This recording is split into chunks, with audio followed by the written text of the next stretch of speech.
Waalaikumsalam warahmatullahi wabarakatuh. Alhamdulillahilladzi arsala rasulahu bil huda wa dinil haqq lidhara din kulli wa kafa billahi syahida. Asyhadu an la ilaha illallah wa asyhadu anna Muhammadan abduhu wa rasuluhu, amma ba'du. Yang saya hormati Kepala Sekolah SD Sangat Jaya Bapak Sumardi SPD, yang saya hormati Bapak Budi SAG, yang saya hormati Dewan Guru SD Sangat Jaya, yang saya hormati yang tidak disebutkan satu persatu namun tidak mengurangi rasa hormat dan takdim saya. Pertama, marilah kita banyak puji dan syukur dari Allah Subhanahu wa Ta'ala, yang mana pada siang hari ini kita masih diberikan nikmat iman Islam, sehat walafiat, nikmat panjang umur, nikmat kesempatan waktu, sehingga kita bisa hadir dalam rangka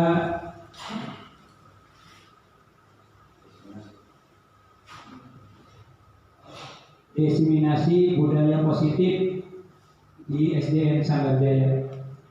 Salawat beserta salam semoga tercurah dan terlimpahkan pada junjungan kita Nabi Muhammad SAW, pada keluarganya, pada sahabatnya, juga pada kita selaku umatnya yang masih tiba pada jalannya sampai akhir zaman.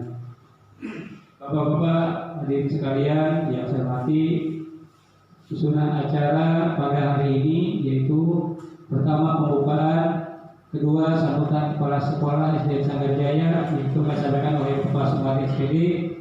Acara inti yaitu penyampaian materi oleh Bapak Budi Wahyudi SAG, calon penggerak angkatan 7 Kabupaten Bogor SDN Sanggar Jaya, dengan tema penyebaran pemahaman dan pengalaman penerapan budaya positif.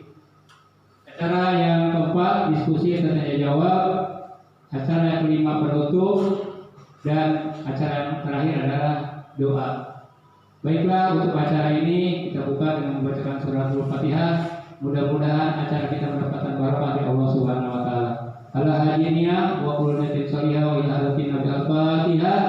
A'udzu billahi minasyaitonir rajim. Bismillahirrahmanirrahim. Alhamdulillahirabbil alamin arrahmanir rahim maliki yaumiddin. Iyyaka na'budu wa iyyaka nasta'in ihdinas siratal mustaqim siratal ladzina an'amta 'alaihim ghairil maghdubi 'alaihim waladdallin. Acara selanjutnya itu acara kedua, sambutan kepala sekolah SD Sanggar Jaya oleh Bapak Sumardi SPD.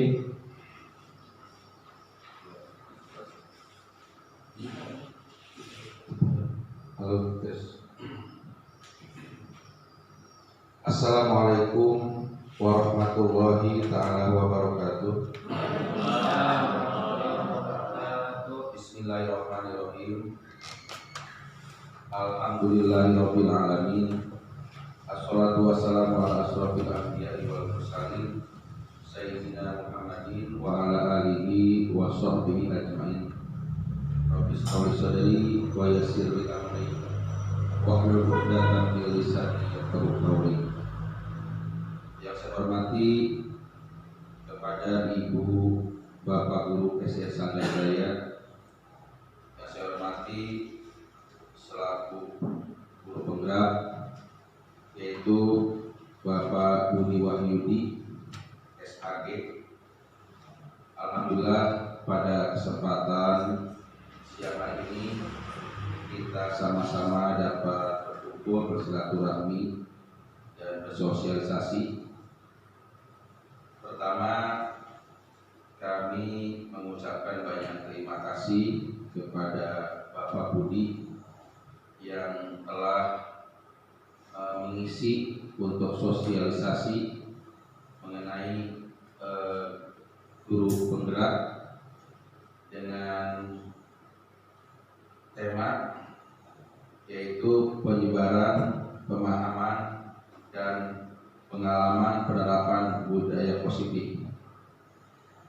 Itu saja, mungkin mudah-mudahan acara ini nanti akan disampaikan oleh Bapak Budi Wahyudi untuk bekal kita semua, karena apa yang diberikan ilmunya yang Pak Budi dapat untuk disebarkan kepada kita semua selaku guru SD Sanggar Jaya. Mudah-mudahan bisa meniru atau bisa mengambil ilmunya untuk kita amalkan dalam tugas kita sehari-hari, yaitu selaku guru untuk mengajar yang lebih baik lagi. Itu saja mungkin. Sekali lagi kami mengucapkan banyak terima kasih kepada Pak Budi yang telah memberikan ilmunya dalam rangka untuk pengembangan pendidikan yang berkaitan dengan guru penggerak. Kurang lebih mohon maaf. Wabillahi taufiq wal hidayah. Wassalamualaikum warahmatullahi wabarakatuh.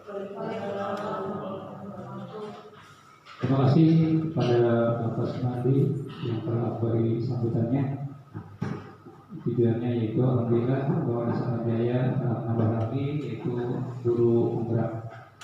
Acara selanjutnya yaitu acara inti, yaitu yang akan disampaikan oleh Bapak Budi Walidi, calon guru penggerak angkatan 7 Kabupaten Bogor untuk SDN Sanggajaya. Terima kasih kepada Bapak, kami persilakan. Baik, terima kasih. Saya ini ya.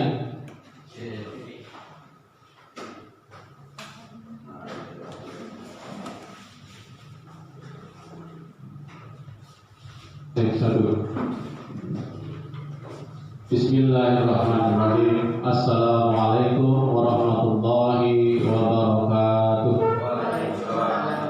Alhamdulillahirabbil alamin. Wa bihi nasta'in ala umuri dunya waddin wa ala alihi wa sahbihi ajma'in, amma ba'du. Rabbi shrah li sadri wa yassir li amri wa hlul 'uqdatam min lisani yafqahu qawli.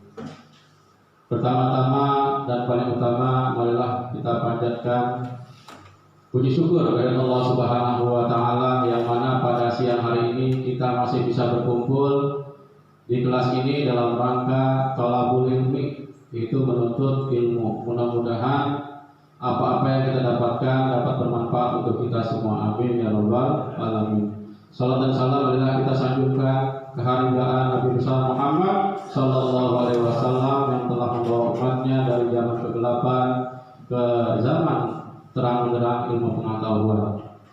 Yang terhormat Bapak Kepala Sekolah SDN Sanggajaya, Bapak Sumardi SPD, pembawa acara Bapak Agus, Bapak-bapak Pak Heri, dan guru-guru yang lain. Alhamdulillah pada hari ini kita berkumpul di sini. Tujuannya adalah kita bersama-sama berdiskusi atas penyampaian yang akan saya sampaikan. Ini adalah tugas dari calon guru penggerak angkatan 7 yang saya laksanakan sudah 2 bulan ya. Tadinya mau berjalan bulan Maret, tapi karena dimajukan jadi saya majukan lagi ini acara. Tadinya bulan Maret, sebelum Februari saya penasaran seperti ini. Dan mudah-mudahan tujuan ini bermanfaat untuk kita semua, dan mudah-mudahan apa yang saya sampaikan dalam kegiatan ini, dalam CGP ini calon guru penggerak baru calon, yang mudah-mudahan doakan ini berjalan sampai akhir nanti bulan Juni yang mudah-mudahan. Dan tugas ini juga disampaikan, ini adalah modul 1 saya sudah menyelesaikan modul 1. Ini kebetulan modul 1.4. Modul ini adalah modul terakhir ya. Modul terakhir itu tentang budaya positif. Di sini aksinya atau modul 1.4 berbicara tentang budaya positif, penyebaran pemahaman dan pengalaman penerapan budaya positif yang telah saya dapatkan pada kegiatan calon guru penggerak sebelum-sebelumnya. Lanjut.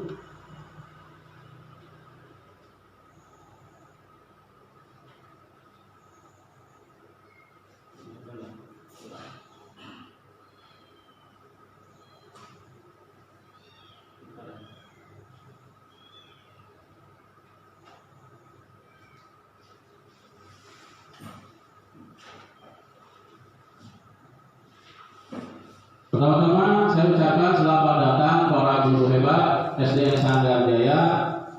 Mari belajar saling mendukung, mewujudkan disiplin positif di sekolah kita tercinta. Mudah-mudahan sekolah tercinta kita ini menjadi sekolah unggulan ke depannya nanti. Amin ya rabbal alamin. Selanjutnya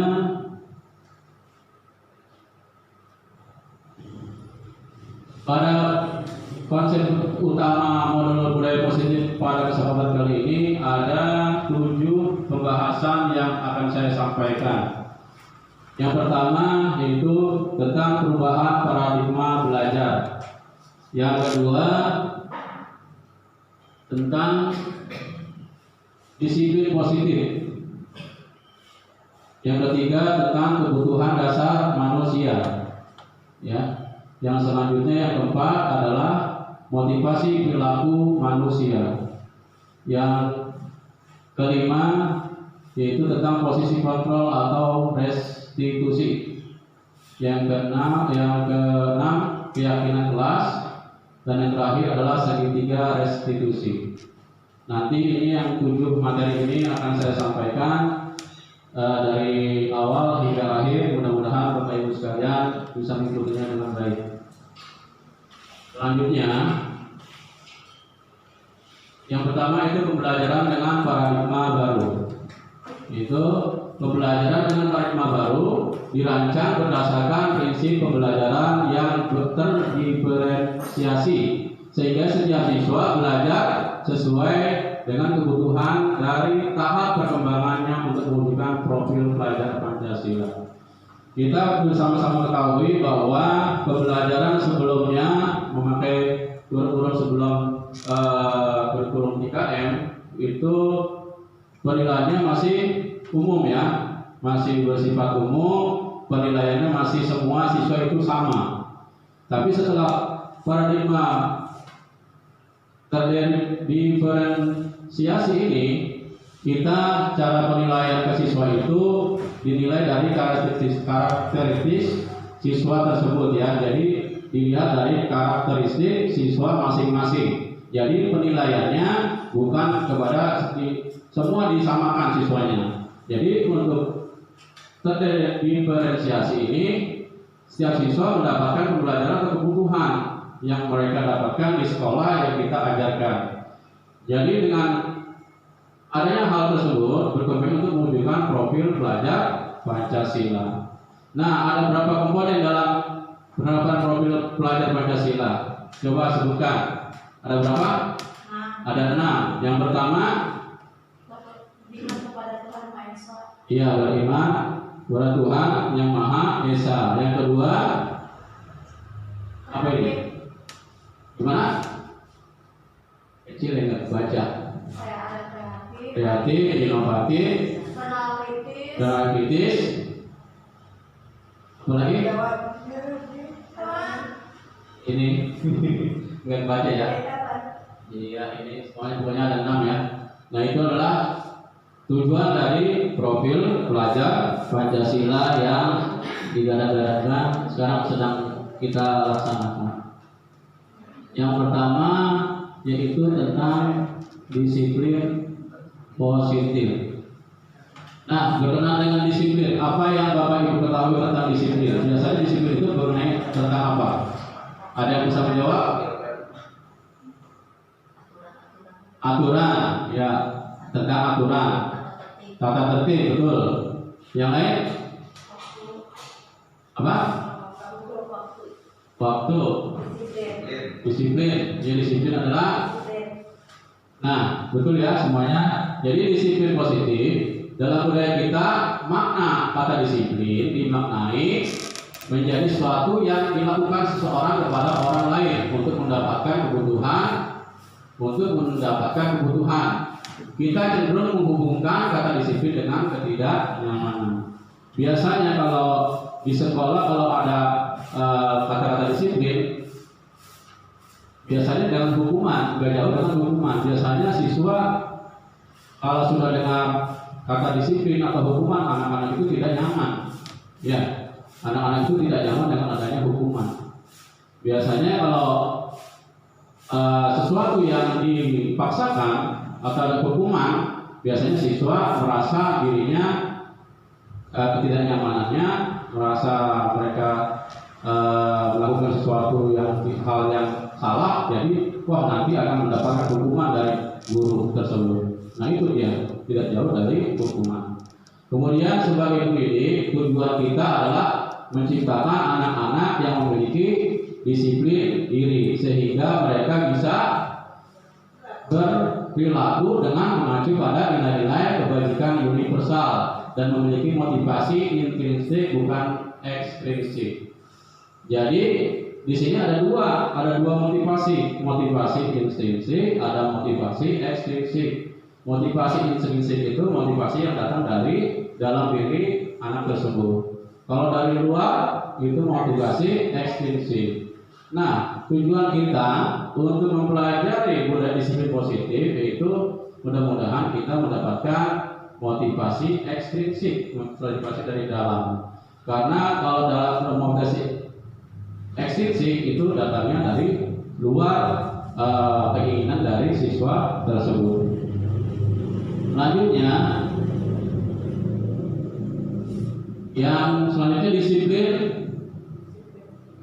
positif apa tuh?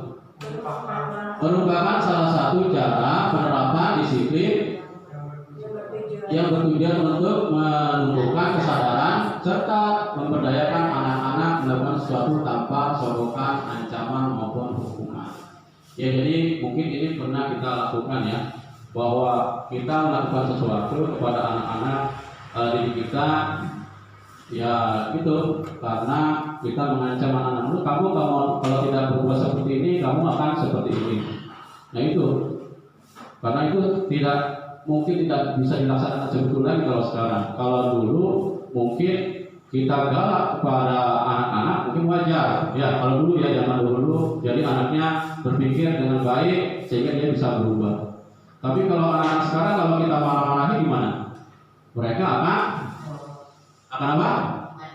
Akan ngadu orang tua.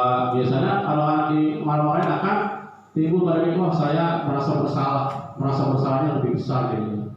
Nah makanya di sini kita belajar tentang hal-hal tersebut. Nah di sini ada sogokan, ancaman maupun hukuman. Nah di situ kita nanti akan belajar tentang hal-hal tersebut yang akan kita jabarkan nanti di kelas masing-masing. Lanjut. Nah di sini juga kita belajar tentang kebutuhan dasar manusia, bahwa manusia itu mempunyai kebutuhan dasar. Ada 5 kebutuhan dasar siswa. Itu kalau keseluruhan manusia nggak bisa lah. Jadi kebutuhan dasar manusia itu ada 5. Yang pertama, kebutuhan dasar ini bertahan hidup. Di antaranya bertahan hidup itu apa? Kebutuhan akan sandang, pangan, dan papan. Bisa makan, minum. Coba kalau anak ke sekolah tidak makan, itu bagaimana? Berpengaruh nggak terhadap pembelajaran? Berpengaruh. Jadi kalau anak dari rumah belum sarapan ke sekolah, pasti dia tidak belajar, tidak fokus. Itu dia. Makanya ini kebutuhan. Nah kemudian kebutuhan akan rumah. Kalau anak rumahnya mungkin sedang kebanjiran, dia sekolah. Apakah mereka jadi tenang untuk belajar? Kan tidak ya. Nah jadi kebutuhan itu, kebutuhan sandang, kebutuhan pangan, dan kebutuhan papan itu menjadi dasar kebutuhan dasar manusia, anak siswa kita. Kemudian selanjutnya, yang kedua adalah kebutuhan kasih sayang dan rasa diterima. Mungkin di kelas kita ada anak yang cari perhatian. Pernah nggak ada anak cari perhatian, misalnya menurut kita cari perhatian untuk biar kita memperhatikan dia. Mungkin kita kan udah tahu di rumah itu dia mungkin kurang kasih sayang, jadi dia menerapkannya di sekolah. Ya makanya oleh itu kita sebagai guru kalau melihat hal tersebut, ya itu karena data kebutuhan dasar manusia, apalagi anak sekolah dasar. Pasti kalau di kelas dia ada aja diperbuat, seperti meluk kita, gimana gitu ya. Terus dia minta cari perhatian ke kita. Nah itu karena itu kebutuhan dasarnya seperti itu, kasih sayang dan rasa diterima oleh teman-temannya. Selanjutnya Kebutuhan dasar yang ketiga adalah penguasaan. Pasti setiap anak ingin menjadi penguasa di kelasnya, ya. Menjadi penguasa, ingin dilihat oleh orang lain. Nah itu karena sifat mereka dasarnya memang seperti itu. Jadi kita juga harus tahu bahwa siswa kita sebagai manusia punya kebutuhan dasarnya seperti itu, penguasaan, ingin menguasai diri temannya yang lain. Bahwa ini saya lebih berkuasa dari yang lain, kamu yang lain pernah kalau ditindas dan gimana. Nah, itulah ada itu kebutuhan dasar manusia itu penguasaan. Yang selanjutnya, yang keempat adalah kebebasan. Setiap anak pasti maunya bebas, ya. Bebas tapi bertanggung jawab. Setiap anak maunya bebas. Di kelas biasanya ketika kita belajar udah ada peraturannya, tapi anak-anak maunya yang lain. Dan kita juga beri kebebasan kepada anak-anak kita, anak siswa kita, beri kebebasan kepada apa yang mereka inginkan. Karakter-karakter apa yang mereka inginkan, hobi mereka apa, ya harus kita tampung semua kebebasan apa yang kita inginkan. Soalnya juga kalau kurikulum Merdeka sekarang sudah mencakup tentang hal tersebut, bahwa karakter-karakter anak itu kan berbeda-beda, jadi kita harus tahu semua itu. Jadi kebebasan anak ini perlu kita perhatikan juga. Biar boleh anak bebas, tapi jangan sampai mereka bebas tapi ada ada peraturannya, ya, tidak boleh berlebihan. Harus bisa mengendalikan anak tersebut. Kemudian yang kelima adalah kesenangan. Ya, kalau pihak Dewantara mengenai pendapatnya bahwa setiap anak pasti butuh kesenangan. Ya. Apalagi anak SD, ya, kalau beda dengan anak SMP dan SMA. Tapi mereka juga butuh kesenangan. Di kelas biasanya mereka ketika kita belajar mereka maunya bermain bebas dan sebagainya. Nah, kesenangan ini ya kita tidak bisa menghalanginya, karena itu adalah sifat mereka, maunya senang-senang, lagi belajar maunya ngobrol dan sebagainya, karena itu kebutuhan dia itu. Makanya kita harus bisa membimbing. Tugas kita hanya bisa membimbing dan mengarahkan. Kita tidak bisa berubah dia, tapi misalnya membimbing saja itu.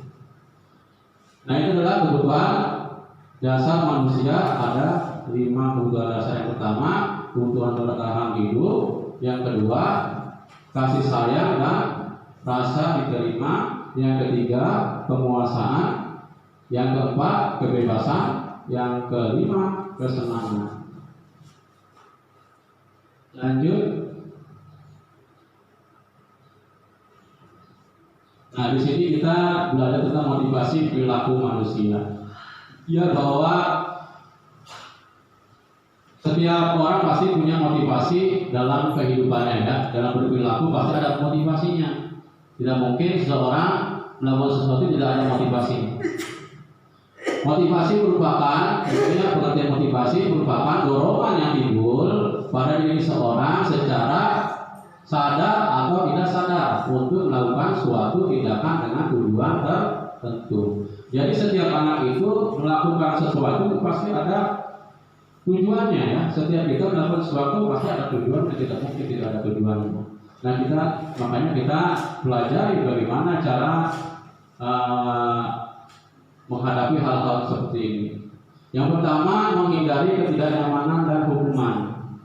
Ya, biasanya siswa melakukan sesuatu hal, misalnya dia melakukan kesalahan tapi dia tidak melakukan hal tersebut, dan atau kemudian murid melakukan disiplin diri karena dia takut dihukum.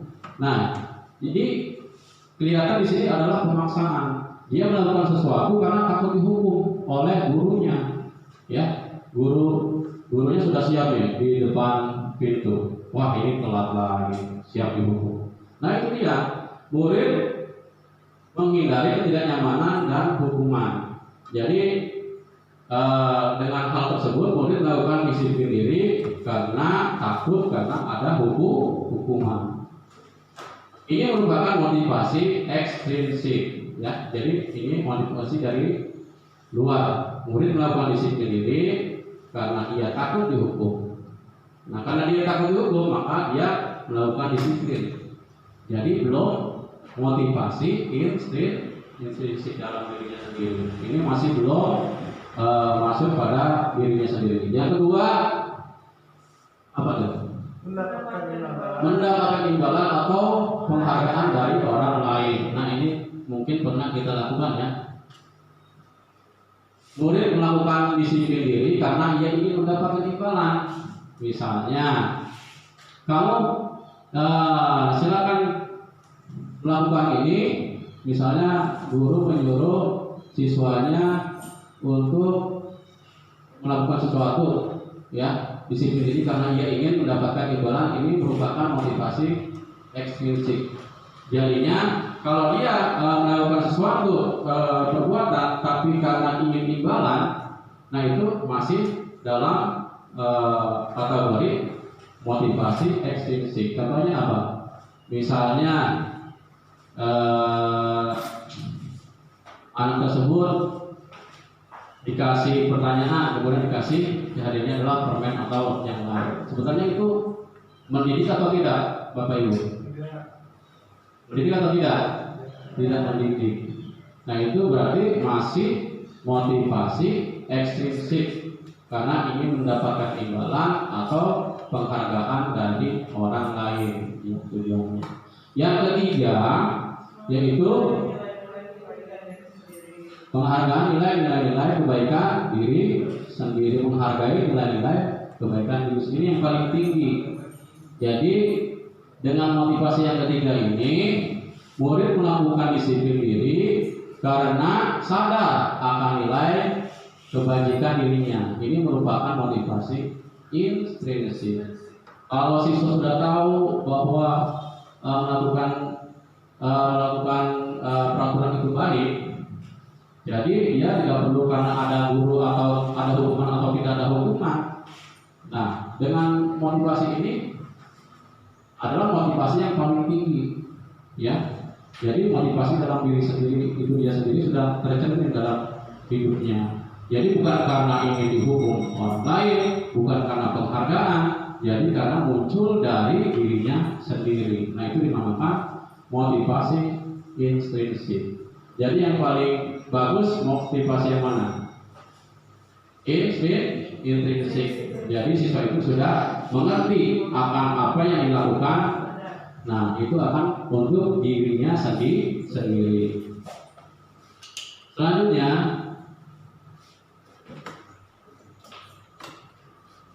di sini ada konsep disiplin dengan identitas gagal, ya. Hukuman. Nah, biasanya kalau kita melakukan hukuman kepada siswa-siswa kita, yaitu hukuman itu yang pertama menyakitkan. Untuk siswa pasti kalau dihukum dirinya merasa dirinya jadi minder, ya, menyakitkan diri dia sendiri. Itu hukuman. Yang kedua, tidak nyaman. Siswa kalau dikasih hukuman ya tidak nyaman. Siapapun kita kalau ada hukuman dulu pernah. Waktu SD juga saya pernah dihukum oleh guru saya. Sampai sekarang masih ingat apa hukumannya, itu ditarik jambangnya karena tidak bisa matematika. Nah, itu sampai sekarang masih terikat terus. Mungkin rekan-rekan punya pengalaman pada waktu dulu ya seperti itu. Jadi hukuman itu yang pertama yang menyakitkan, yang kedua tidak nyaman, ya, bagi siswa tersendiri. Kemudian murid merasa takut. Dia melakukan ini karena takut. Kalau saya tidak melakukan ini nanti Pak Guru marah. Kalau saya tidak melakukan ini Bu Guru marah, makanya melakukannya. Nah, itu. Jadi ini jangan sampai seperti itu. Biasanya hukuman itu memaksa, ya. Hukuman itu memaksa. Kamu kamu tidak dapat melakukan sekolah, kamu harus lari di lapangan 2 kali. Jadi itu memaksa jadinya. Jadi siswa tidak bisa memilih, ya. Yang selanjutnya adalah murid menyembunyikan kesalahan. Nah, karena ingin dihukum, dia tidak melakukan, dia melakukan tapi dia menyembunyikan. Dengan adanya hukuman itu dia jadi seperti menyembunyikan kesalahan dia sendiri. Nah, ini akibat dari hukuman. Yang terakhir adalah murid menjadi rendah diri. Ya, dengan adanya hukuman, murid menjadi rendah diri karena dia melakukan kesalahan, jadi tidak jadi pintar. Nah, itu dari hukuman. Kemudian hukuman dengan penghargaan. Kalau penghargaan tidak efektif. Ya, mengapa tidak efektif? Karena kalau kita kasih penghargaan, kalau tidak dikasih penghargaan lagi besok-besok dia pasti nungguin mana nih hadiahnya, mana hadiahnya, jadi tidak efektif. Jadi dia ada masa kadaluarsanya. Kemudian yang kedua, merusak hubungan atau sifat iri. Misalnya Pak Guru atau ya Bapak Ibu memberikan hadiah kepada si A, ya si A. Nah, kemudian temannya yang merasa tidak bisa, ya gitu tidak menjawab dan dikasih penghargaan, ya sebenarnya dia jadi ini. Oh dia mulu sih yang dapat, saya apa? Meskipun dia tidak bisa, tetapi tidak bisa. Meskipun dia tidak bisa melakukannya, tapi ada sifat iri dalam dirinya sendiri. Nah itu yang kedua, merusak hubungan atau sifat iri kepada siswa yang lain. Yang ketiga, mematikan kreativitas. Ini bisa mematikan kreativitas teman-teman yang mungkin yang tadi tidak kurang dalam pembelajarannya, kreativitasnya. Dia menjadi rendah diri, kok yang mendapat itu dia terus, saya apa gitu. Seperti itu. Dan yang selanjutnya dia menghukum dengan sistem ranking. Nah ini makanya rapor sekarang tidak ada rankingnya. Kenapa tidak ada rankingnya? Karena kalau ada rankingnya, biasanya di rumah sama orang tuanya, kamu gimana?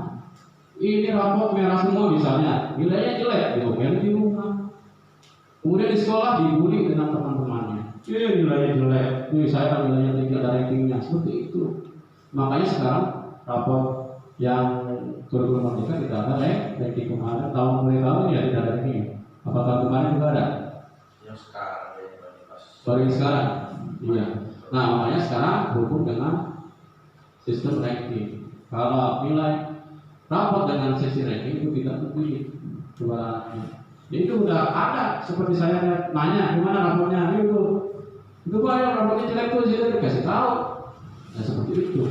Jadi hukum dengan sistem ranking itu tidak bagus. Jadi rapor-rapor sekarang tidak ada ranking.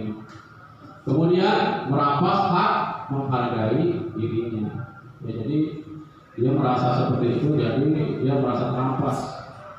Saya sudah berbuat, misalnya saya sudah bisa membaca, misalnya satu anak tidak bisa, baru bisa membaca satu kata, kemudian besok-besok sudah bisa membaca satu kalimat. Ya seharusnya kita bisa menghargai hal tersebut. Ya, dengan setiap kata kamu telah mendapatkan hal yang terbaik, sudah bisa membaca satu kalimat. Ini saya kasih es krim. Nah, jadi cuma itu saja penghargaannya, bahwa saya bisa membaca, saya dikasih es krim. Nah itu tidak baik penghargaan terhadap dirinya. Ya seperti itu. Yang selanjutnya itu konsep disiplin dengan identitas sukses. Kalau tadi identitas gagal, yang kalau sekarang konsep disiplin dengan identitas sukses. Ada namanya konsekuensi. Apa itu konsekuensi?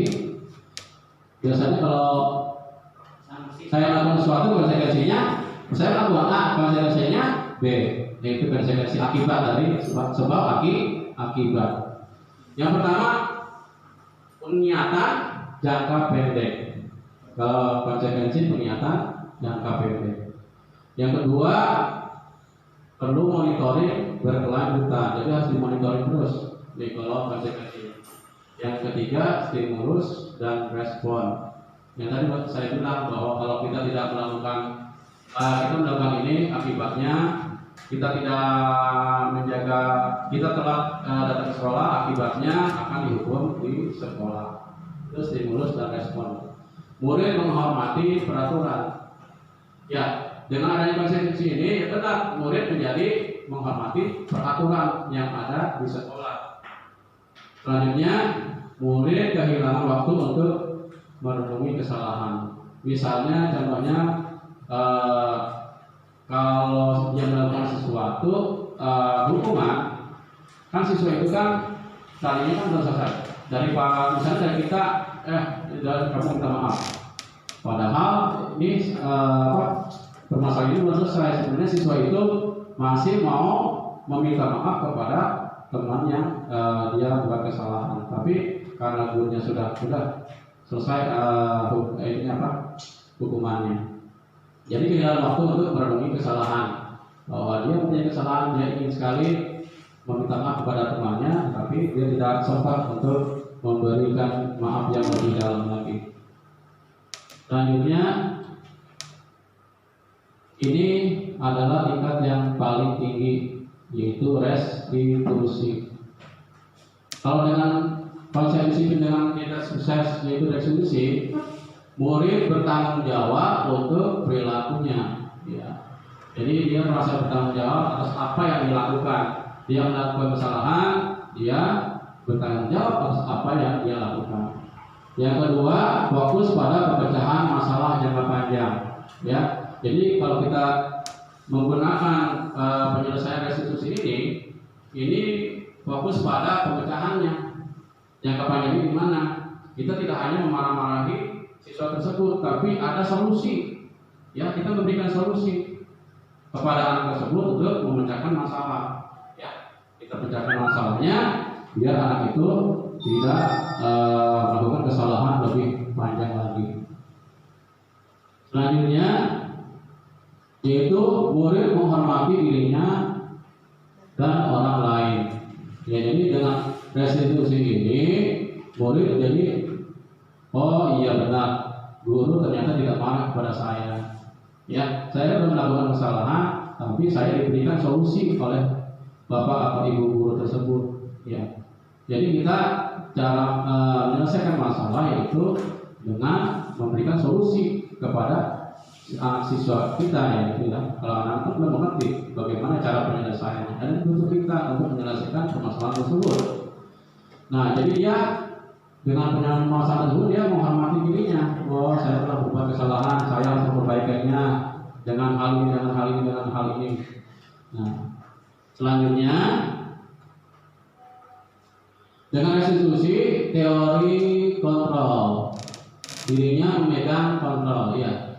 Jadi yang menyelesaikan permasalahan ini adalah dirinya sendiri. Dia diajak menyelesaikan, mengontrol, bisa mengontrol dirinya sendiri, ya, bukan dikontrol oleh orang lain.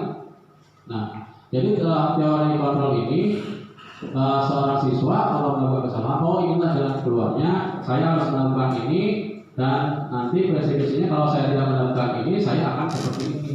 Nah, itu teori kontrol, dan dia bisa memberikan jalan keluarnya sendiri. Tentu saja dibimbing oleh bapak ibu guru juga. Dan yang terakhir adalah murid bersemangat memperbaiki kesalahan.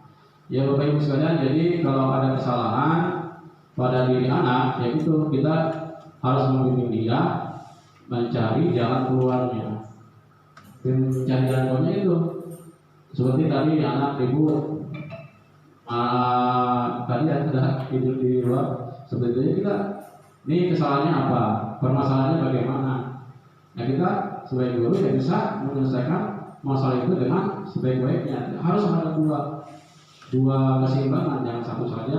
Semuanya bisa ngomong bagaimana permasalahannya, awalnya gimana dan sebagaimana, biar dia keluar sendiri. Itunya apa? Biar motivasinya keluar dari diri sendiri, gimana. Penyelesaian kamu nanti harus gimana. Setelah kalau melakukan hal tersebut kamu harus bagaimana. Nah, itu dia. Kita ingin terus-menerus kita gali kepada anak siswa kita. Dan kemudian di sini adalah konsep disiplin pendekatan restitusi. Nah, ini sebuah cara menanamkan disiplin positif pada murid. Nah, pengertian restitusi apa sih? Tadi kita ngobrol tentang restitusi, tapi tidak tahu pengertiannya. Pengertian restitusi adalah proses penciptaan kondisi bagi murid untuk memperbaiki kesalahan mereka sehingga mereka bisa kembali kepada kelompok mereka dengan karakter yang lebih kuat.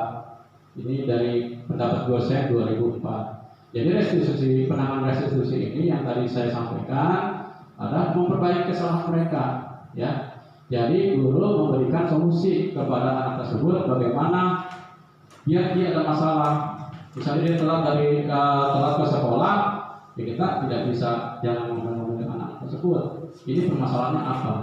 Kamu kenapa berbuat telat datang ke sekolah? Pasti kan ada tujuannya, ada apa?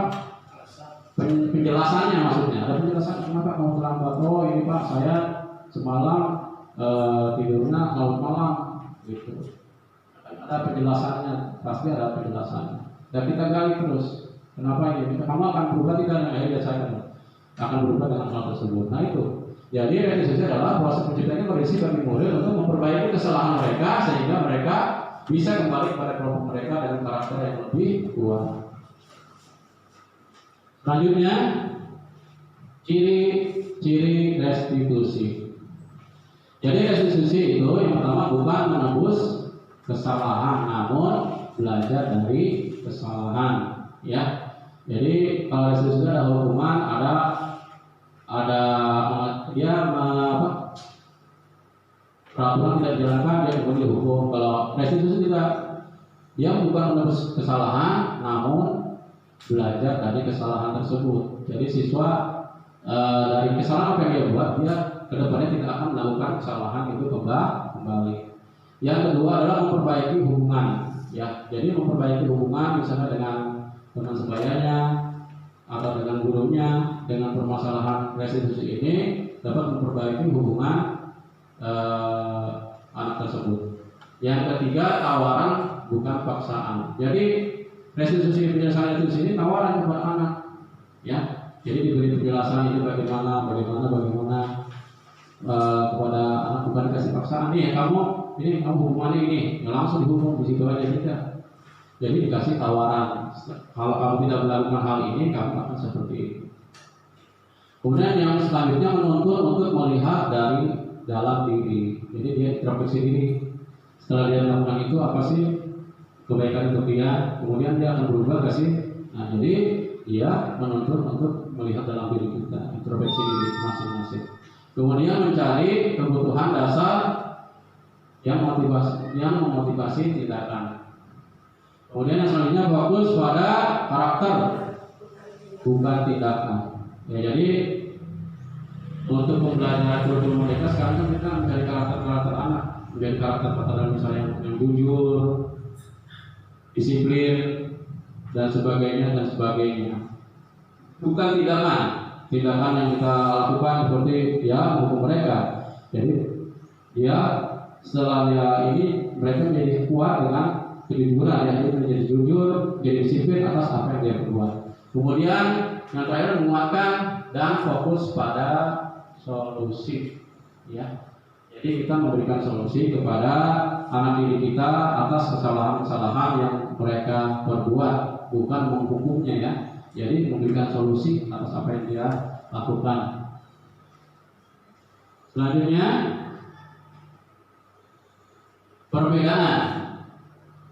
Jadi, contoh kasus, siswa sering tidak mengerjakan PR. Ada nggak yang sering tidak mengerjakan PR? Banyak ya? Bagaimana penyelesaiannya? Dihukum? Sering mengerjakan lagi ya? Ya, kalau hukuman, kalau siswa tidak mengerjakan PR, guru menghukum siswa tersebut hormat bendera selama 10 menit. Ininya contoh kasusnya apa? Tidak mengerjakan PR. Tapi hukumannya apa? Bendera 10 menit, nyambung nggak? Nggak nyambung kan? Itu salah. Guru marah dan murid menjadi takut. Ya kalau kita marah pasti muridnya takut. Anak itu takut karena guru, bukan dari motivasi diri sendiri. Jadi kita memberikan hukuman harus sesuai dengan apa yang dia buat. Gitu. Ini tidak nyambung nih. Dia tidak mengerjakan PR tapi sudah hormat buat benar kan nggak nyambung. Ya. Kemudian ada namanya konsekuensi yang tadi diberikan. Konsekuensi itu guru memberikan konsekuensi untuk mengerjakan PR-nya. Benar nggak ya? Benar. Saat istirahat atau dikerjakan sebanyak 3 kali lipat tempo, nambah PR-nya. Mungkin kalau kelas 1 kelas 2 dikasih saya tidak akan mengenai 1 buku. Iya, seperti itu ya. Nah itu konsekuensinya. Nah jadi dia ini antara konsekuensi dan restitusi lebih dekat ya. Kalau ini mungkin identitasnya identitas gagal. Kemudian guru tegas dan siswa menghormati peraturan. Karena guru tegas, siswa jadi menghormati peraturan. Ini sudah sesuai sih, sering mulai tapi dikerjakan, tapi ditambah 3 kali lipat atau 1 per 1 buku. Nah yang terakhir ini adalah yang tertinggi yang harus kita lakukan yaitu restitusi. Nah di sini guru menanyakan keyakinan kelas. Nah kita harus memiliki keyakinan kelas dulu ibu. Keyakinan kelas apa yang telah kamu lakukan? Ya, jadi guru menanyakan keyakinan kelas dirinya dan membantu siswa menyelesaikan masalahnya. Nanti ada video tentang contoh menyelesaikan permasalahan dengan restitusi. Jadi guru menanyakan keyakinan kelas apa yang telah kamu lakukan. Oh saya tidak mengerjakan PR. Kenapa kamu tidak mengerjakan PR? Nah pasti ada ini. Mereka punya alasannya. Jadi kita harus gali terus, gali terus. Jadi itu setiap sesuatu pasti ada alasannya. Gitu. Siswa menyelesaikan masalahnya. Dan kemudian guru terbuka dan siswa menghormati dirinya dan orang lain. Nah, kalau guru terbuka dan siswa menghormati dirinya dan orang lain, ya kita harus terbuka kepada siswanya, ya, kepada siswa kita sendiri. Inilah karakter didik saya seperti ini.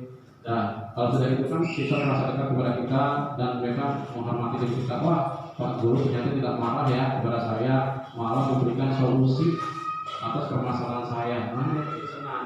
Jadi semangat lagi ya. Seperti itu. Dengan pelaksanaan restitusi tersebut. Selanjutnya,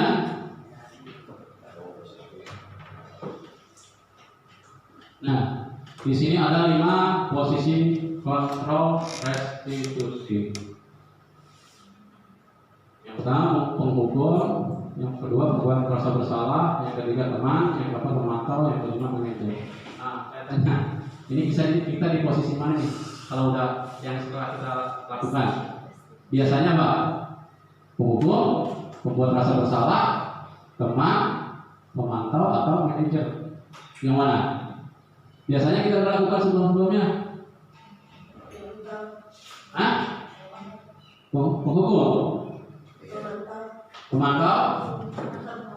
Ya, di sini ada pokoknya ada 5 posisi kontrol restitusi, yaitu penghukum, membuat rasa bersalah, teman, memantau, dan manajer. Nanti kita lihat ya, setelah kita tahu ini. Nah ini contoh penerapan 5 posisi kontrol yang tadi ya, ada 5. Kasusnya siswa tidak memakai atribut lengkap saat upacara bendera. Kalau dia penghukum, dia akan berkata, Pak Tawi aturan sekolah. Nah dia sambil marah-marah, lalu berdiri di depan. Lalu suruh kamu sana berdiri di depan barisan. Di depan barisan maksudnya di depan ini, depan tiang ya. Kan dia jadi malu kan di depan orang lain, dilihatin, kasihan. Jadi kalau patuhi aturan sekolah, nah seperti itu namanya orang yang sifatnya menghukum. Yang kedua membuat rasa bersalah. Membuat rasa bersalah gimana? Berapa kali Pak Guru harus memberitahu kamu? Pak Guru kecewa sama kamu. Nah itu dia jadi bersalah. Dia jadi hatinya, wah saya telah membuat guru jadi malu, jadi sakit hati atau gimana, kecewa dan sebagainya. Jadi ada rasa bersalah pada dirinya sendiri gitu. Nah itu membuat rasa bersalah. Yang ketiga sebagai teman. Nah kata-katanya ayolah yang tertib buat Pak Guru bangga, ya. Pak Guru bangga kali ini tidak apa-apa, kamu salah. Ya. Untuk kali ini kamu ke bapak salah. Nah ini kata-katanya beda seperti ini. Nah ini sebagai teman kata-katanya seperti ini. Ayolah, ya tertib, buat kamu bangga. Kali ini tidak apa-apa, kamu salah. Kemudian yang keempat adalah memantau. Nah biasanya kalau memantau ini berhubungan dengan tata tertib yang sudah ada dan dilanggar itu. Kamu sudah melanggar. Nah, apa peraturan dan konsekuensinya? Ya tadi, kalau kamu melanggar, kamu harus apa? Konsekuensinya kamu harus berdiri di depan kelas. Yaitu pemantau. Dan yang terakhir adalah manajer. Manajer kata-katanya gimana? Apakah kamu tahu kesalahanmu? Jadi ditanya, apakah kamu tahu kesalahan kamu? Jadi kita yang menggali kepada siswa. Kamu tahu nggak? Apa kesalahanmu? Iya bu, iya pak, saya terlambat. Saya tidak memberikan atribut lengkap saat upacara bendera. Nah, kira-kira bagaimana kamu akan memperbaiki kesalahan ini? Saya tidak akan mengulangi kesalahan yang akan datang. Saya akan atribut akan saya lengkapi dan sebagainya. Jadi anak digali terus seperti itu, pertanyaan-pertanyaan seperti itu, sehingga anak itu jadi merasa tidak takut kepada gurunya. Nah seperti itu. Jadi itu menghukum, membuat rasa bersalah, teman, pemantau, manajer. Nah sudah kalau udah seperti ini, kita posisi mana nih? Posisinya mana? Ayo. Hah? Manajer. Iya, mudah-mudahan kita semua seperti itu posisi manajer, ya. Karena posisi manajer adalah posisi yang paling tinggi yang kita bahas pada kesempatan ini itu SP itu institusi. Lanjut.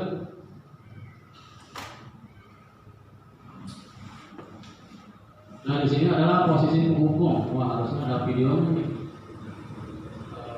Gimana ya? Caranya biar videonya kelihatan. Kalau keluar dulu bisa nggak ya?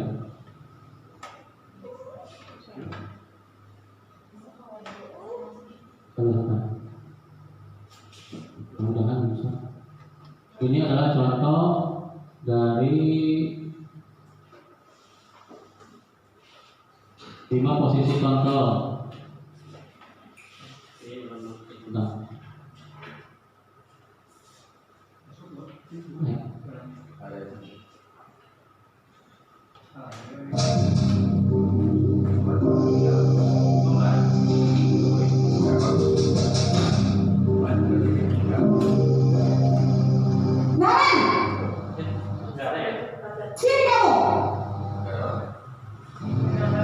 Selamat pagi Bu.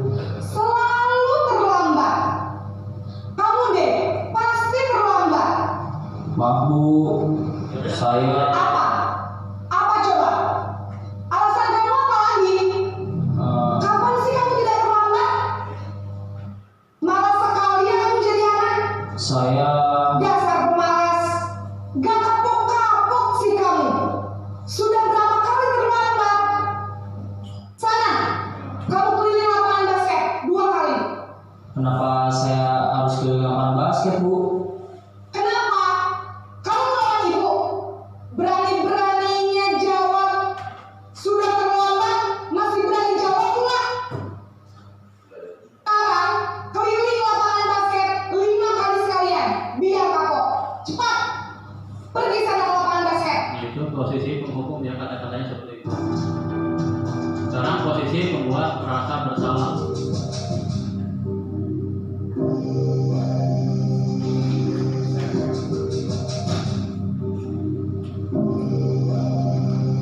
Naren,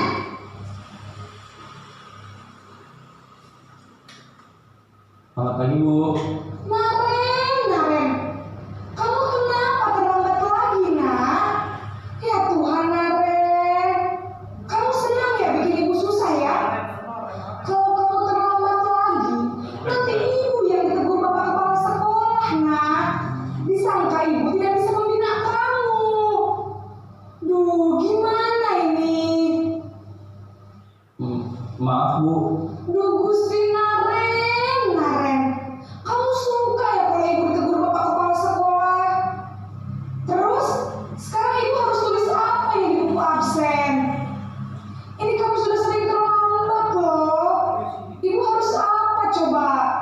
Maaf Bu, maaf sekali.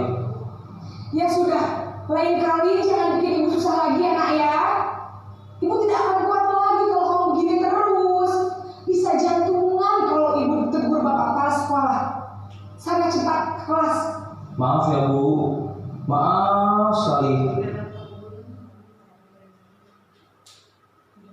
Posisi pembuat rasa bersalah berbicara dengan nada tenang. Yang sekarang posisi teman ya.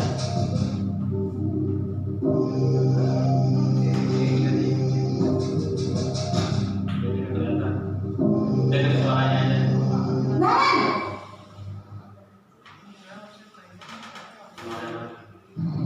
Selamat pagi Bu. wah sudah jam berapa ini nak? Terlambat lagi ya sayang. Iya Bu, habis ibu saya lupa bangunkan saya Bu. Kamu malah menyalahkan ibu kamu. Kamu bukannya anak yang larinya paling kencang. Kok terlambat sih? Iya Bu, saya memang terlambat bangun tadi. Jadi biarpun saya lari kencang, tetap gak kesenjar Bu. Ya sudah sana. Nanti lain kali larinya lebih kencang lagi ya. Biar gak terlambat lagi. Bikin seneng ibu. Demi ibu. Bisa kan? Bisa lah Bu. Ya sudah sana masuk kelas. Ibu beresin urusan absen kamu. Kamu ini ada-ada saja. Ini posisi pemantau atau monitor.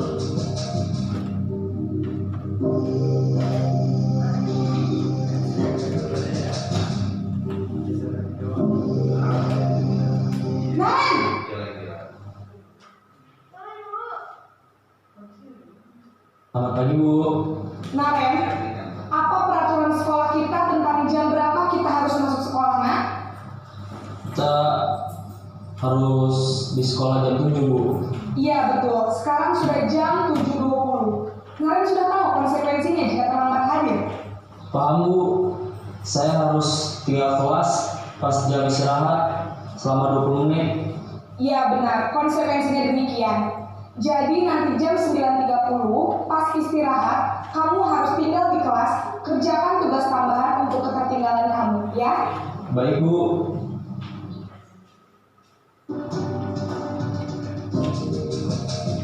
Yang terakhir posisi institusi.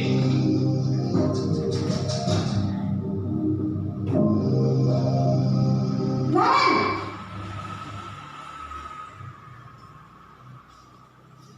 Selamat pagi Bu. Selamat pagi Naren. Maaf Bu, saya terlambat. Iya, sekolah masuknya jam 7, sekarang sudah jam 7.20. Jadi sekarang bagaimana ini Naren? Maaf Bu, saya lupa setel alarm saya semalam. Baiklah, menurut kamu, keyakinan sekolah yang mana yang perlu kamu tingkatkan? Menghargai diri sendiri dan orang lain mungkin ya Bu. Setuju. Jadi, apakah Naren meyakini prinsip saling menghormati tersebut? Iya Bu, saya meyakininya. Apakah Naren bersedia memperbaiki masalah keterlambatan ini? Bersedia Bu. Bagaimana kamu akan memperbaiki masalah keterlambatan ini? Saya akan coba untuk tidak lupa menyetel alarm saya Bu. Baik, kalau Naren lupa menyetel alarm di rumah, ada orang yang kira-kira bisa bantu mengingatkan tidak? Ada Bu, kakak saya, Kak Emma. Ada lagi selain Kak Emma? Selain Kak Emma, ada ibu saya. Baik, jadi yang mengingatkan Naren adalah Kak Emma dan ibu kamu ya? Kira-kira akan mulai setel alarm kapan nih Naren? Setelah pulang sekolah, akan segera saya lakukan. Baik, jadi Naren akan setel alarm untuk bangun besok pagi dan akan diingatkan oleh kakak dan ibunda Naren ya. Ada lagi yang mungkin perlu dilakukan Naren agar tidak terlambat bangun lagi. Tidak ada Bu. Baik Naren, terima kasih untuk kerjasama kamu. Sekarang kamu perlu kembali ke kelas untuk belajar. Baik Bu, terima kasih.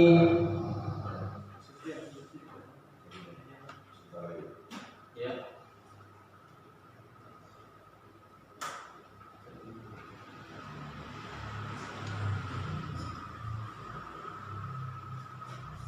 Ya itulah tadi posisi-posisi 5 posisi kontrol yang kita pelajari pada hari ini.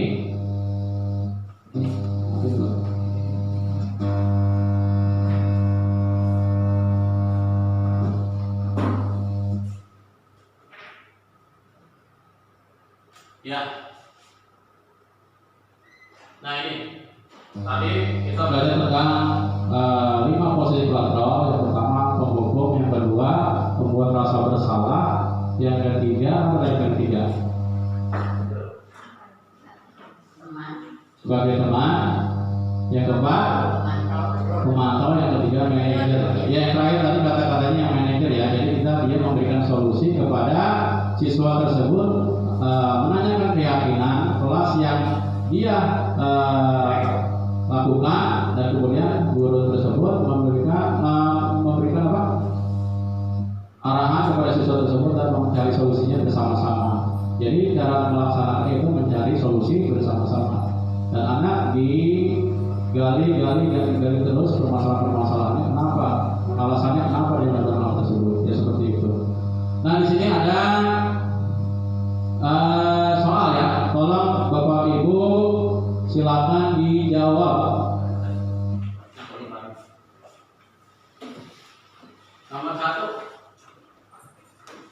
Nomor satu, hukuman atau konsekuensi. Ini jadi ada 2 saja. Ini merupakan hukuman atau konsekuensi. Yang pertama, mencatat 100 kali di dalam buku kalimat saya tidak akan terlambat lagi karena terlambat ke sekolah. Itu apa? Hukuman konsekuensi. Yang berapa? Mencatat 100 kali dalam buku kalimat saya tidak terlambat lagi karena terlambat ke sekolah. Ini adalah konsekuensi ya. Yang pertama. Yang kedua, lari mengelilingi lapangan basket 2 kali karena terlambat hadir di sekolah. Hukuman apa? Konsekuensi? Iya, hukuman kita 100. Boleh kasih 100. Yang selanjutnya, yang ketiga, membersihkan coretan yang dibuatnya di meja tulis. Konsekuensi, karena dia mencoret meja, dia harus membersihkan. Ya itu sesuai kan? Yang selanjutnya, murid diminta untuk push up 15 kali karena tidak menggunakan masker ke sekolah. Hukuman kita. Selanjutnya, menggantikan kertas tugas teman yang telah dicoret-coret. Konsekuensi betul. Sanksi berjemur di lapangan basket pukul 12 siang. Terus apa tuh? Karena ngobrol dengan teman. Hukuman atau konsekuensi? Hukuman, betul, hukuman. Yang selanjutnya, murid diminta bertelanjang kaki sepanjang hari karena tidak menggunakan sepatu warna hitam sesuai peraturan sekolah. Ini apa? Konsekuensi apa? Hukuman. Hukuman. Iya. Selanjutnya, berdiri di depan kelas sambil mengangkat kaki 1 karena tidak bisa menjawab pertanyaan. Hukuman. Ya betul. Selanjutnya, membersihkan tumpahan air di meja tulis karena tersenggol pada saat belajar. Konsekuensinya, ya betul. Kita terima. Lanjut besok.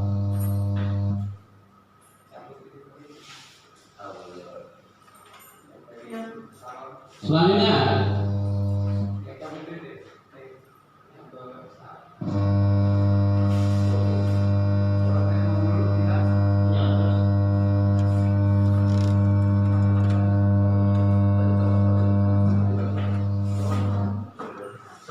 kehilangan 10 menit jam istirahat untuk tiga pelajaran selama 10 menit.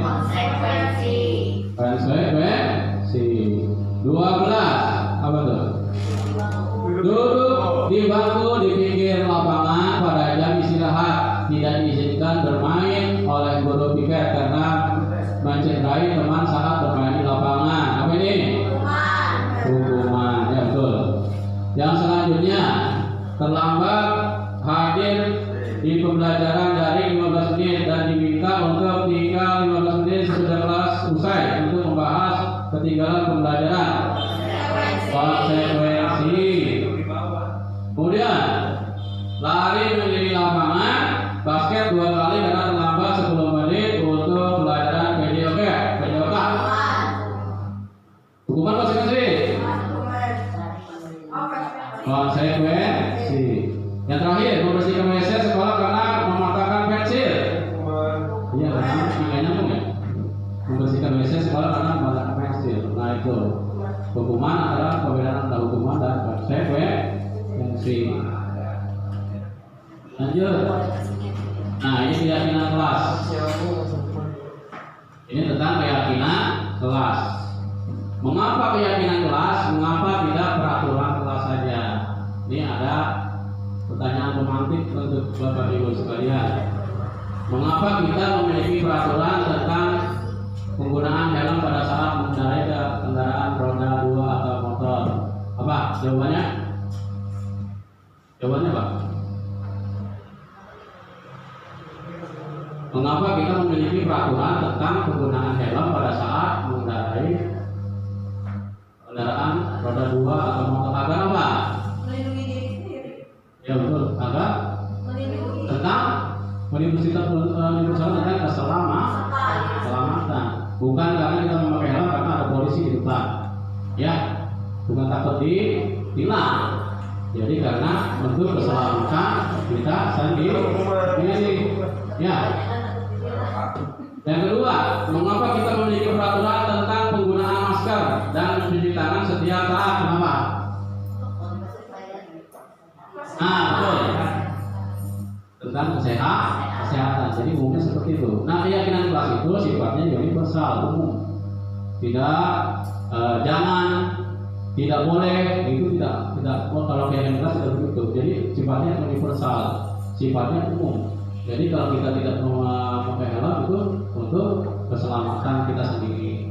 Kalau kita tidak menggunakan masker atau cuci tangan untuk kesehatan itu secara umumnya. Lanjut. Nih, ini kegiatan membuat keyakinan kelas. Ini saya membuat keyakinan kelas di kelas 6 kemarin. Apa sih yang harus dilakukan dalam membuat keyakinan kelas? Pertama, berdiskusi tentang peraturan. Jadi kita bersama siswa mengajak siswa untuk berdiskusi apa-apa saja yang siswa inginkan untuk demi kelancaran di dalam kelas ini tentang peraturan-peraturan yang ada dalam kelas. Nah ini yang pertama seperti ini. Jadi berdiskusi tentang peraturan-peraturannya apa. Misalnya tidak membuang sampah sembarangan, tapi jalankan dalam keyakinan kelas menjaga kebersihan kelas. Tidak kata-katanya jangan membuang sampah itu salah, negatif jadinya. Jadi ini yang umum saja. Jadi tidak membuang sampah sembarangan itu jadi menjaga kebersihan kelas. Kemudian setelah berdiskusi tentang peraturan, kemudian menjelaskan peraturan menjadi keyakinan. Nah, siswa diajak untuk membuat keyakinan apa yang mereka inginkan di kelas supaya kelasnya nyaman, aman untuk mereka sendiri. Nah, jadi dengan siswa kita hanya memantau saja apa yang ingin siswa inginkan. Dan yang ketiga itu menempelkan keyakinan kelas di papan tulis atau di kertas kapal, dan nantinya akan dilihat ini keyakinan kelas 5, kelas 6, kelas 4, kelas 3, kelas 2, kelas 1. Nanti kalau dia sejak lahirnya kan tertanam dalam jiwa saya tidak bisa boleh melakukan hal tersebut. Nah inilah kegiatan membuat keyakinan kelas. Jadi mudah-mudahan Bapak Ibu sekalian bisa menerapkan ini di kelasnya masing-masing. Selanjutnya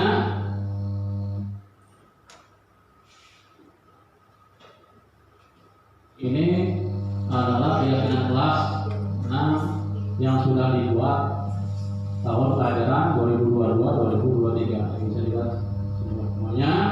Yang pertama hadir tepat waktu. Yang kedua apa nih?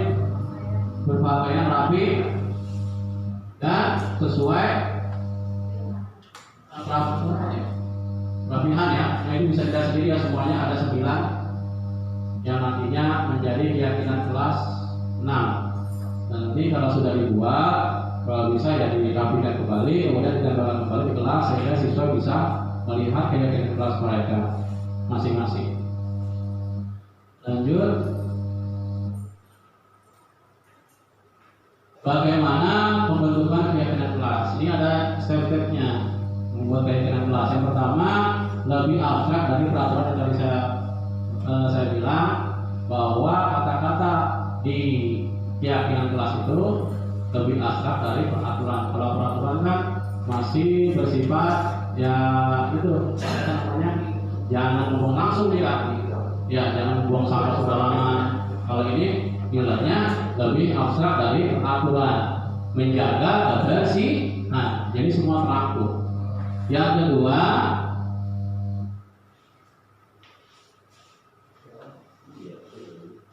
berupa keyakinan universal. Jadi sifatnya bersifat umum, ya, sama dengan yang pertama. Yang selanjutnya dibuat dalam bentuk positif. Jangan, tidak boleh makan di kelas. Nah itu tidak boleh seperti itu. Jangan ada kata tidaknya. Ya, jadi dengan tidak dibuat dalam bentuk positif. Jangan atau tidak itu dihilangkan. Ya, menjaga kebersihan kelas, menghormati teman, kemudian yang tadi yang ada seperti itu semua ya. Kemudian selanjutnya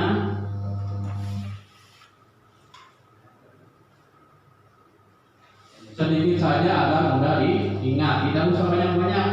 Ya, kata-katanya panjang sekali sehingga anak lupa.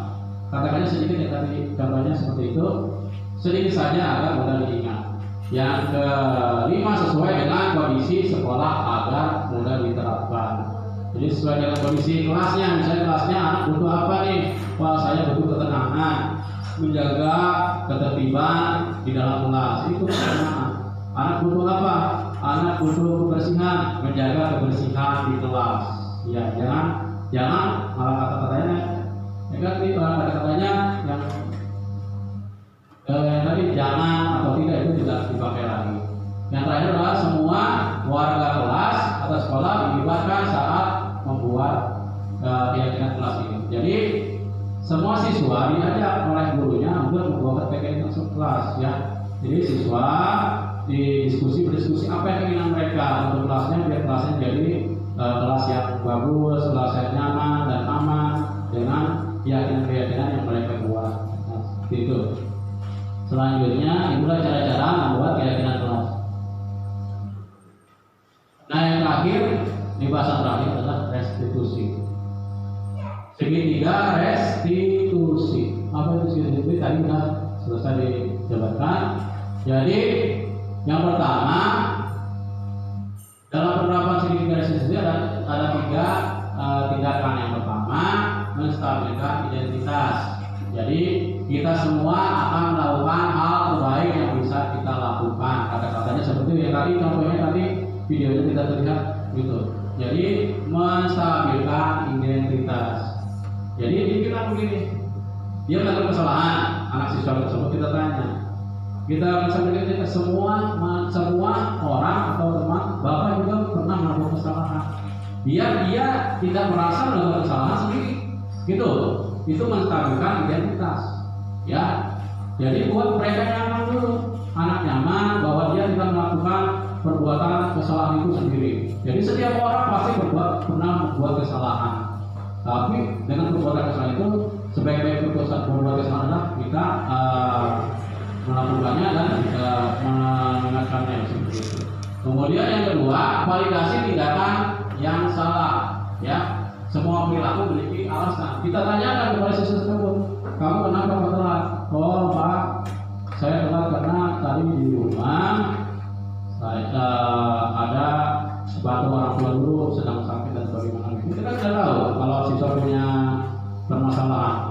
Nah, kita gali dulu permasalahannya apa. Jangan pas sudah itu kita siswa itu kita pakai yang seperti itu. Jadi kita cari dulu kira-kira permasalahannya apa dan kita berikan solusi. Kemudian yang terakhir menanyakan keyakinan dari keyakinan. Kemudian keyakinan kelas apa yang telah kamu lakukan dengan kamu seperti ini? Saya tidak disiplin, misalnya kalau dia sering telat. Saya tidak,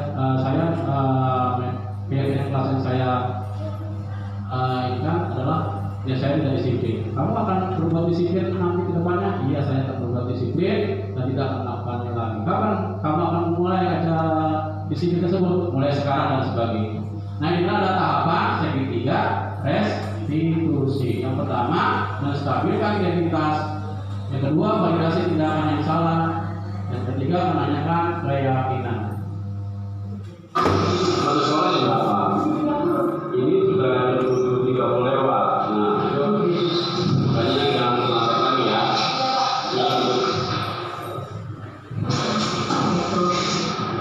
Ini kasus siswa telat juga. Apa ya? Itu sudah silakan.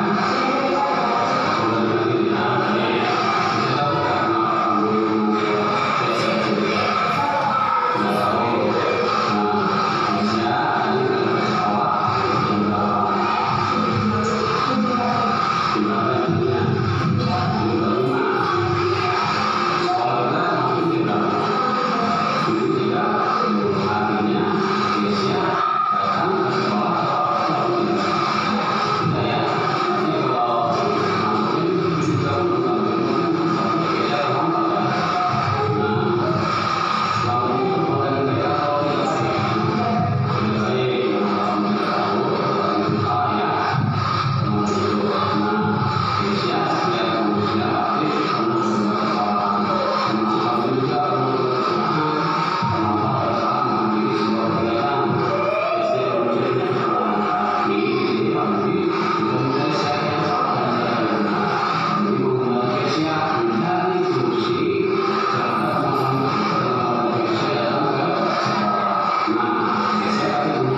ini setelah satu kasus lagi saya selesai. Satu kasus lagi. Kasus 2. Kasus 2. Itu dia klik gambarnya. Gambar di layar. Putar sekarang. Sudah sekarang. Jadi kasus 2.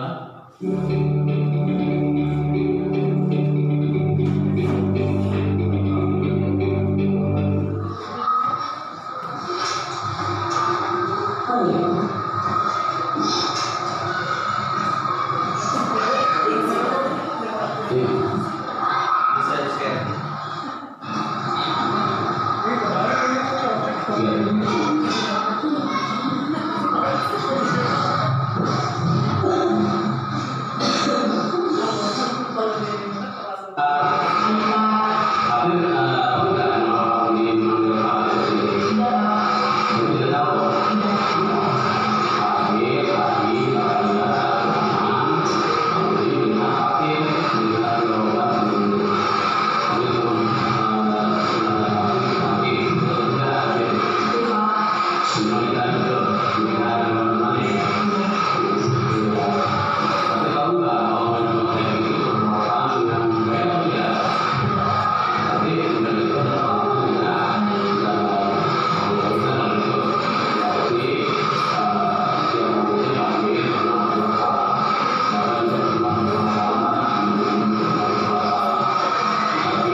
Ya, demikian tadi kasus 1 dan kasus 2 cara penyelesaian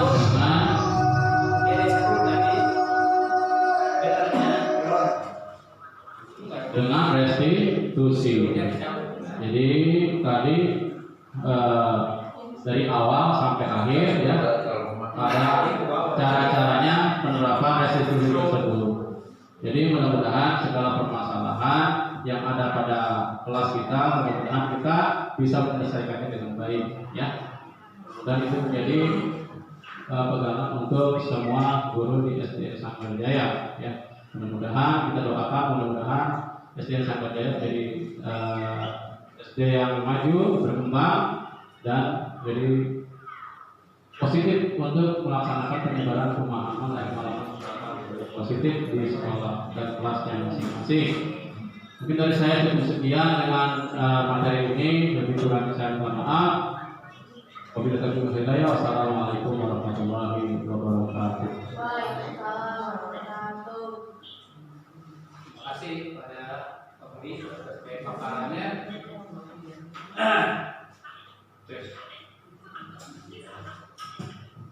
Terima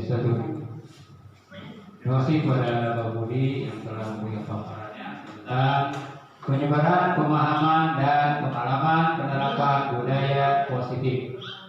Acara yang selanjutnya yaitu diskusi tanya jawab. Mungkin nanti yang jawab Pak Budi. Insya Allah Ya. Mungkin dari Bu Eva. Oke, dulu. Yes. Harus pakai biar ada. Pertanyaannya bukan banyak. Semuanya.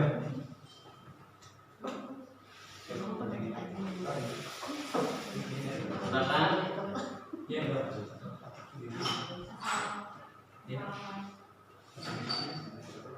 Ya, lagi.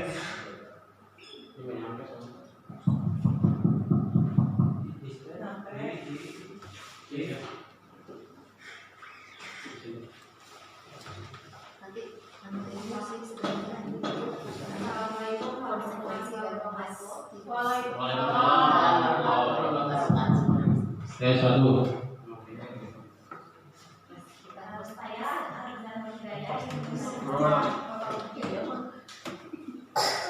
Ya. Jika apabila permasalahan yang kesalahannya itu belum ada dalam keyakinan kelas yang dibuat, bagaimana guru menyikapinya dalam hal tersebut? Sudah itu aja. Terima kasih. Bu Adiza, terima kasih atas pertanyaannya. Bagaimana bila kita melakukan restitusi, tapi dalam keyakinan kelas belum terdapat keyakinan kelas yang kita bahas tersebut, ya?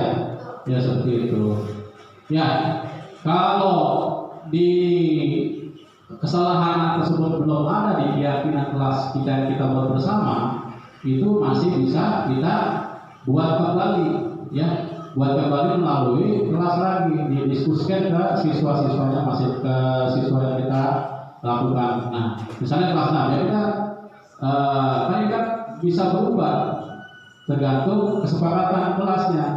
Misalnya ada perubahan baru, kita diskusikan kembali. Ini loh keyakinan kelas yang belum ada dan telah dilaksanakan tapi belum ada penjelasannya. Nah, kita bersama-sama warga kelas kita melakukan diskusi kembali bahwa peraturan ini belum ada, keyakinan ini belum ada, dan kita bicarakan bersama warga kelas semua yang ada di kelas tersebut. Nah, jadi itu bisa berubah, ya, kasusnya, ya, bisa berubah tergantung keyakinan kelas apa yang belum ada. Nah, kita diskusikan lagi karena ini adalah keyakinan kelas yang anak kelas tersebut, jadi kita bicarakan anak tersebut perubahannya apa. Mungkin itu yang bisa saya berikan jawabannya, mudah-mudahan bermanfaat untuk kita semua. Ada lagi? Ya, Yusi.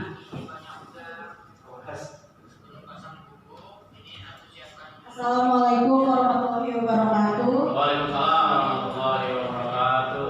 Saya Yusi Haryati ingin bertanya kepada Pak Budi, bagaimana bila guru memberikan penghargaan berupa kata-kata verbal yang positif? Apakah tidak diperbolehkan juga atau bagaimana? Terima kasih. Ya, bagus sekali pertanyaannya Bu Lucy, ya. Nah, bagaimana kalau kita memberikan penghargaan kepada anak tersebut dengan kata-kata verbal? Ya, yang kita tunjukkan tidak boleh itu penghargaan itu dengan benda-benda, ya, seperti uang. Kalau kalian bisa menjawab ini, kalian mendapatkan buku. kalian menjawab ini kalian bisa mendapatkan permen dan sebagainya. Itu yang tidak diperbolehkan. Tetapi kalau kata-kata itu ya tidak apa-apa. Kalau kata-kata misalnya dia sudah menyelesaikan menjawab pertanyaan dia, ya kita bagus atau tepuk tangan semua kelas itu nggak apa-apa. Ya, kalau kata-kata verbal itu diperbolehkan karena apa yang kita katakan itu adalah sebagai doa untuk anak-anak siswa kita. Jadi yang tidak diperbolehkan itu adalah penghargaan dengan suatu benda, ya dengan benda. Nanti kalau dikasih benda sesuatu tersebut, nanti mereka akan menanyakan kembali, wah Pak mana nih ada hadiahnya enggak? Saya menjawab ini. Nanti motivasinya itu.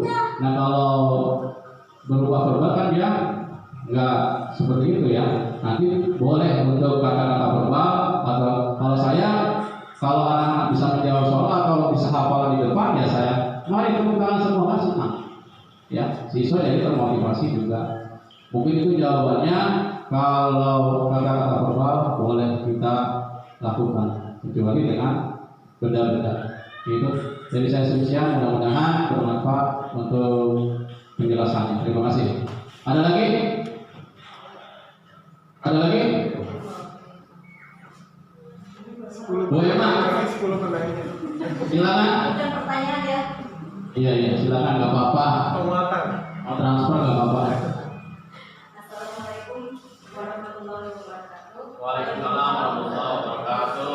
Di sini saya sendiri mewakili teman rekan-rekan guru juga mengucapkan terima kasih sama Pak Budi yang telah menyampaikan banyak sekali informasi dan materi-materi sehingga wawasan kami jauh lebih terbuka dan merubah paradigma baru tentang disiplin positif ini. Sebelumnya kami di sini semua hanya tahu tentang disiplin. Disiplin itu hanya ada hukuman dan penghargaan. Tapi setelah Pak Budi menyampaikan informasi-informasi tadi, ternyata ada konsekuensi dan restitusi. Mungkin itu juga pengetahuan baru ya bagi kami. Kami juga mungkin insya Allah akan menggunakan pengetahuan itu di kelas kami. Mengenai restitusi dan penyelesaian masalah kepada siswa, mungkin sebenarnya kami sudah melaksanakannya Pak Budi. Ya, tapi tidak tahu istilahnya saja. Dan kami juga mungkin tidak tahu tahapan-tahapan atau langkah-langkah yang memang harusnya dilakukan sebagai seorang guru. Contohnya menstabilkan identitas yang seperti tadi Pak Budi jabarkan, memvalidasi tindakan yang salah dan menanyakan keyakinan. Setelah mengetahui ilmunya yang tadi Pak Budi sampaikan, mudah-mudahan membuka mata kami sebagai guru untuk melaksanakan tahapan-tahapan budaya positif untuk dilaksanakan di kelas dan di lingkungan sekolah kami. Terima kasih. Wassalamualaikum warahmatullahi wabarakatuh. Waalaikumsalam warahmatullahi wabarakatuh. Ya, Teman-teman untuk semuanya, terima kasih untuk videonya, untuk Bu Emma dan rekan-rekan sekalian. Mudah-mudahan apa yang kami sampaikan bermanfaat dan untuk dilakukan di kelasnya masing-masing, dan kemudian nanti untuk setiap kelas kalau bisa membuat keyakinan kelas untuk dijabarkan nanti di kelasnya masing-masing. Itu harapannya. Lagi nggak? Sudah ya, cukup sekian. Di situ aja. Mudah-mudahan feedback yang tadi dijabarkan mudah-mudahan bermanfaat untuk kita semua dan kita mendapatkan ilmu dan pembelajaran pada kesempatan sesi kali ini. Dari saya mohon bukan maaf. Wassalamualaikum warahmatullahi wabarakatuh.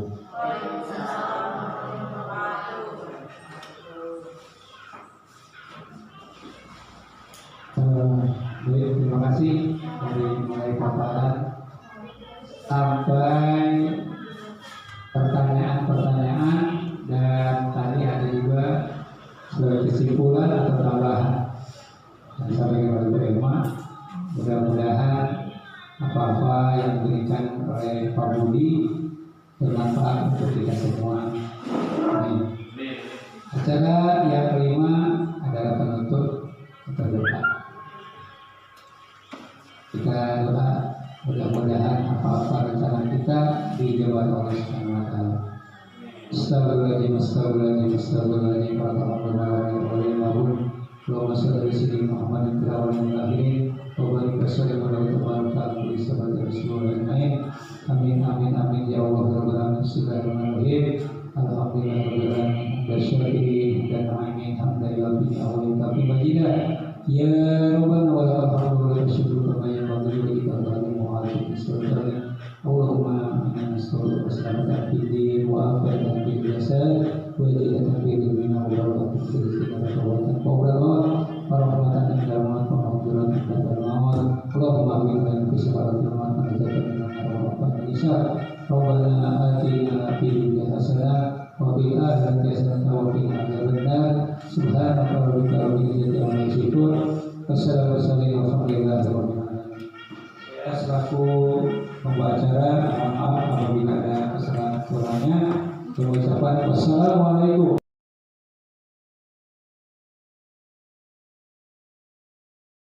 Assalamualaikum warahmatullahi wabarakatuh.